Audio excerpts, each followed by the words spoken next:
the new legislation that allows for pretty much complete power for forced adoptions in Aboriginal families. And the session today is called Still Fighting Stolen Generations from the 1920s to today.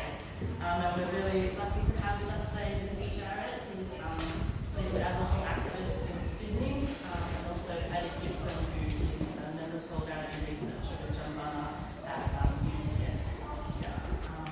So I think Padraic's going to speak first, and then Bronwyn, and then we'll have plenty of time for questions and discussions. I'd like to stand up, if it's all right. Yeah, thanks everyone. Thanks for coming today. Just in acknowledging that we're on Gadigal land, I think it's really important to consider that the fight against the forced removal of children that's been absolutely central to the process of colonisation really did begin here, basically when the boats arrived. This process of the theft of Aboriginal children started, and that's been a really, really long fight back to try to challenge that, that process, and it's something that continues today. We're, really lucky to have Lizzie on the platform. I'd also like to acknowledge Bronwyn Penrith, who's come along here today, who has fought this battle for very many years. So it's wonderful to have you here, Bronwyn. So I did just want to start with Sydney, and just to build on that acknowledgement. In Grace Carsken's book, The Colony, she writes about how settlers habitually took Aboriginal children after raids on Aboriginal camps that were part of the early process of colonisation in Sydney. After the flight of the parents, the children would be taken, and those parents then came to the farmhouses later with, quote, earnest entreaties for the return of the children, but the settlers ignored them. This happened in Sydney Harbour from at least September 1788, and Toongabbie and Parramatta as well. So right from the word go, we had this process of forced removal. Macquarie, who's one of the most famous early governors in Sydney, established the first home for stolen Aboriginal children, the Native Institute at Parramatta, in 1816. And he justified the creation of 1814. He justified the creation of this home in his letters back to Britain. He said that the impact of colonisation had had this horrible impact on the natives in Sydney, and to ameliorate the effects, we need to actually create an institution that we can put the children in, to give them a future, to teach them Christianity and civilization and make them industrious workers. So it was very much justified on humanitarian grounds that we would establish this native institution. But the orders that he gave in 1816 to some of his leading military officers to actually go out and massacre Aboriginal people as part of the war to establish control over what would become pastoral land. There were very clear orders to actually take 8 healthy, good-looking children as part of that process of war to put in the native institution at Parramatta. And the children were actually described as prisoners of war in Macquarie's own orders. So even though it was, even in those early days, dressed up as some humanitarian endeavour, it was part and parcel of the brutal process of colonisation. I mean, one other dynamic from those early years that's very important to look at is the resistance to this process. The children ran away from the Native Institute at Parramatta, and they ended up having to shut the joint down because they couldn't actually keep people there. As we said, the parents would approach to get their children back from the first early days. But one story I'm often particularly inspired by was the resistance that was still going on in the Sydney Basin in 1816, 1817, when Macquarie was carrying on his war, involved a load of attacks on settler farms that were established on the Hawkesbury River, and attacks using fire that would try to burn out the settlers, and even flaming spears, which I think is pretty cool. Flaming spears, to try to burn down the settler huts. And there's this incredible story in the Sydney Gazette of a young girl, Aboriginal girl, who was 13 years of age, who'd been taken when she was a baby and raised by a settler farmer.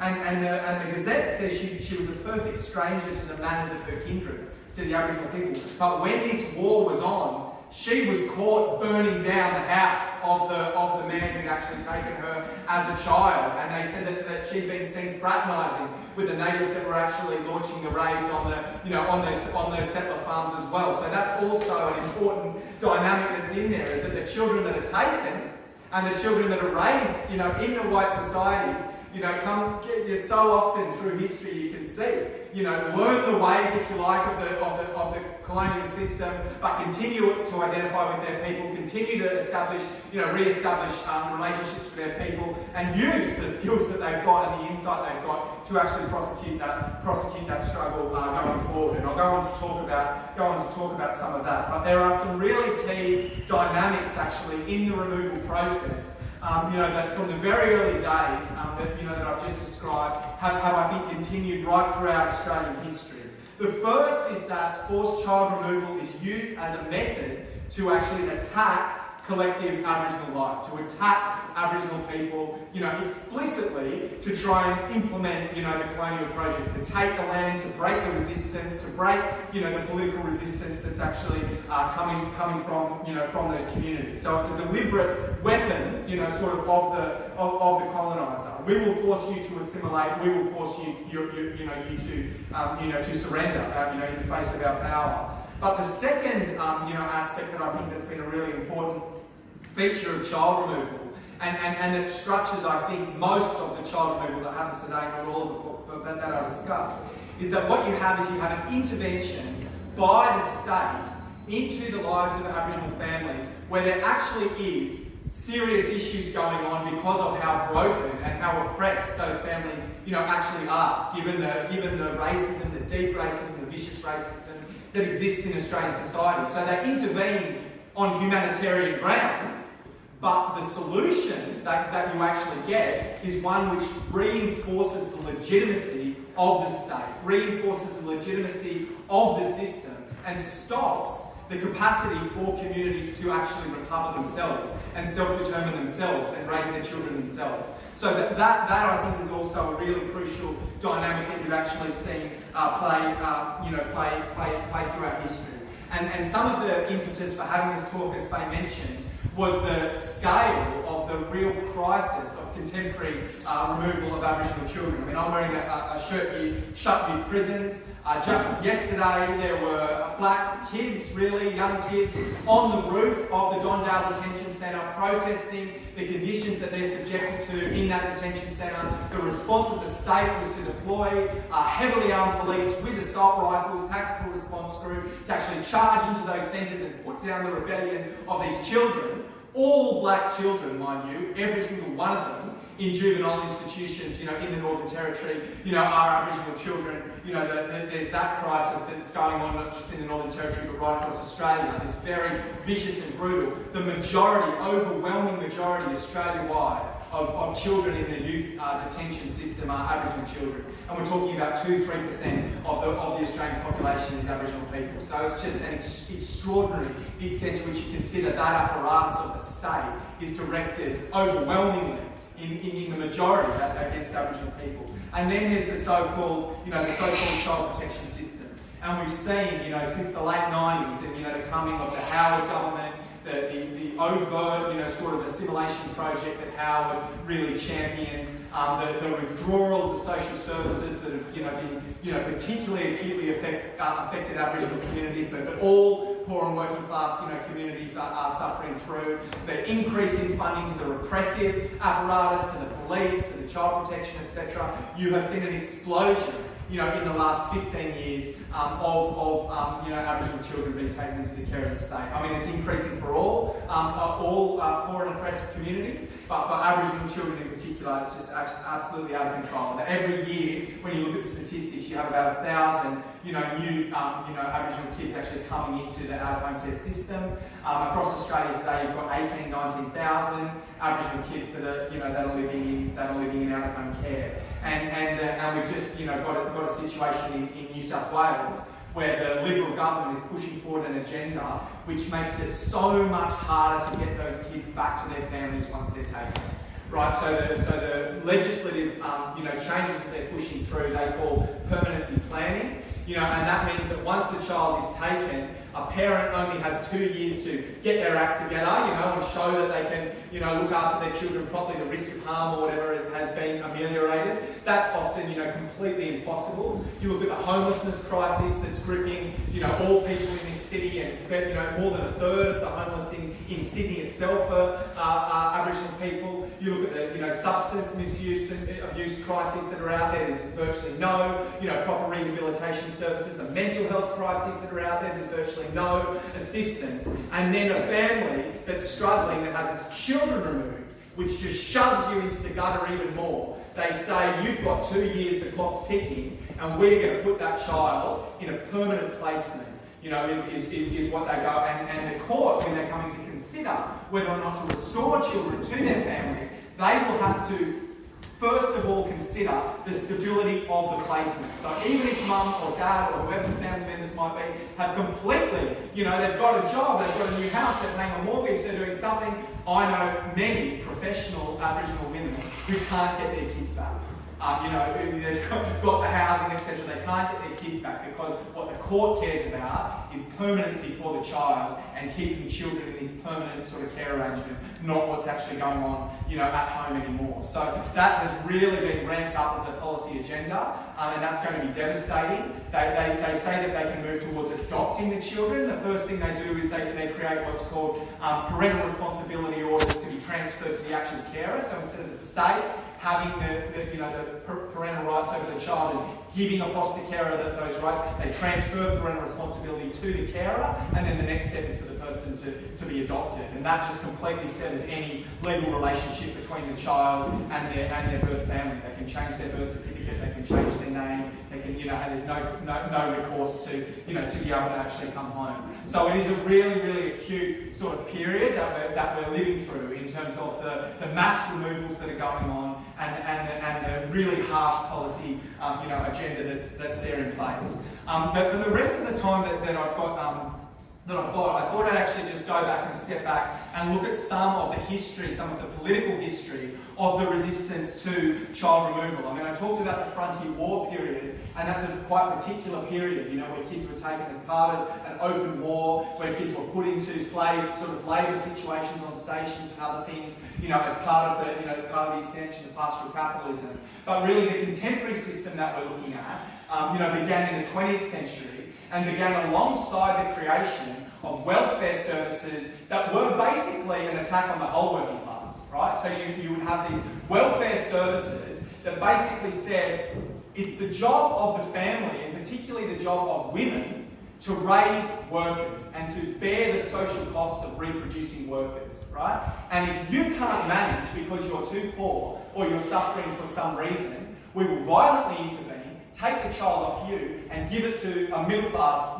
sort of family that will be able to look after. And, I'm at the moment doing a history of the Communist Party and their relation to Aboriginal struggle in the 20s and 30s, and the newspaper's full actually of stories about working class and poor women being attacked and having their children taken from them by children's services. So this is absolutely an apparatus that attacks the whole class. But the intensity and the particular racialised nature of the way that Aboriginal families were policed and controlled, absolutely unbelievable. And starting in 1915 in New South Wales, they introduced special powers, which meant that it reversed the onus of proof in the case of an Aboriginal family. In a non-Indigenous family, they would have to go to court and prove neglect from the parents. In an Aboriginal family, they could just charge neglect, take the children, and then it would be up to the parents to take an application to court to say, we can actually look after our child, etc. And what Aboriginal family in 1915 in New South Wales have got resources to get from Bourke to New South Wales to go to the children's court, etc. just didn't happen, right? So it was effectively, a dictatorship of the welfare board over the top of black families. And it had obviously, people would be familiar with the stolen generations, the explicit, sort of assimilationist agenda that was part of it, there's no need to go through that. I think people are quite familiar with that history of that forced assimilation to try and breed out the black, to try and get rid of, an Aboriginal presence, in New South Wales. I will quote one quote from the Protection Board, and it's from the Inspector Donaldson, who actually did a lot of the removal of the kids. And he talked about the half-caste population, and it's a racist term, but this is the way that it was used at the time. The half-caste population is increasing more and more, and it's a danger to us to have people like that among us looking upon our institutions with eyes other than our own. Right, that was the way it was said. So this is the enemy within, within Australia. And there's it's no coincidence that it happens in the First World War that they actually get these powers. This is the height of the nationalism that was being part of the drive to war, the white Australian nationalism which was being a part of the drive to war, that went along with it. At the same time, the black people inside Australia are seen as enemies, and there's these particular methods of control to try and deal with them. So resistance came in the 20s. I mean, I just read, the resistance always came from individual families. There's one example that I just read from some of the work by historian Heather Goodall, who's talking about an Aboriginal activist who's Jack Campbell. He said he recalled being kept home from the reserve that he lived on one school day in 1925 when his parents had apparently received a warning that Inspector Donaldson was arriving to kidnap kids. As the inspector approached the Campbell's house, Jack's mother fired a shotgun over Donaldson's head, sending him back into Kempsey to fetch the police. And it was clearly an imperative for this family to escape, so after she'd offloaded a shotgun over his head, they jumped in the boat and they ended up actually sailing out onto the open sea, sailing down to Sydney and setting up life in Sydney to try to escape the protection board. And there's those sorts of families through all Aboriginal family histories of those acts of the sort of individual resistance. Thanks, Faith. There was also a political movement, at the time, the Australian Aboriginal Progressive Association, the AAPA, that came up in the 1920s. One of the main demands they put forward was to stop revocations of reserve land. They were fighting for their land, and to stop theft of their children. They were, fighting for their children, and they were very clear that it was a genocidal project. They said they are taking our children to try and stop us surviving, as a people. I've got a whole lot of quotes that I won't have time to go into, but there was a conference in Kempsey of 500 Aboriginal people organised by the AAPA in 1925 to take forward this struggle against the removal of children, against the theft of the land, and to abolish the Aboriginal Protection Board. And the interesting thing about this organisation was all of its leading members had experience as industrialised workers. They were in unions. They were in the Australian Railways Union, they were in the Waterside Union, they were in other unions, and they took that political confidence and experience that they actually had in the union movement to organise a fight for black rights. But it's a whole other story I won't have time to go into, but the tragedy of it is at the time, there wasn't a force within the left that actually recognised the significance of Aboriginal struggle, and the Communist Party, for example, didn't relate to it at all. There's not a single article they ever wrote about this mass movement of Aboriginal people in New South Wales in 1925, actually fighting back. But what they did do was, in the later 20s, when they did start to recognise the significance of Aboriginal struggle and actually met some activists who were in part of the